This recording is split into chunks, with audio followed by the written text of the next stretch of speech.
Hi guys, তো সকলোকে স্বাগতম জনাইছোঁ নতুন এটা ভিডিঅ'লৈ। আৰু আমাৰ গাঁৱৰ কাৰণে আৰু এটা নতুন সুখবৰ সকলোকে জনাবলৈ বিচাৰিছোঁ।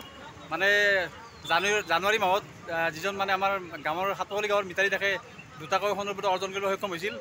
তো এইবেলি আৰু এই মাহ পিছতে নেপালৰ কাঠমাণ্ডুত অনুষ্ঠিত হোৱা ইণ্টাৰনেশ্যনেল মানে খেলখনত আৰু দুটাকৈ সোণৰ পদক অৰ্জন কৰিবলৈ সক্ষম হৈছে। তো তাইক আমি সকলোৱে গাঁৱৰবাসীয়ে আদৰিবলৈ সকলোৱে ওলাই আহিছোঁ। তো আমাৰ মাইনাজনী আহি পাইছে, তো তেওঁক আমি এতিয়া সম্বৰ্ধনা জনাই আৰু ঘৰলৈ আদৰণি জনাই লৈ যাম। গামছা নিছা? তো আমাৰ গাঁৱৰ কাৰণে মানে গৌৰৱৰ খবৰ আৰু সকলোৱে মানে আশীৰ্বাদ কৰিছে, সেইকাৰণে এইখিনি পৰ্যায়লৈ আগবাঢ়িবলৈ গৈ আছে। আৰু নেক্সট যিমান খেল হয় সকলো পৰ্যায়তে খেলবিলাকত যাতে অংশগ্ৰহণ কৰি আমাৰ গাঁৱলৈ সুনাম কৰি আনিব পাৰে, তাকে আমি আশা কৰিছোঁ। ভাৰত মাতা কে ভাৰত মাতা কে ভাৰত মাতা কে জয় জয় জয় জয় জয়।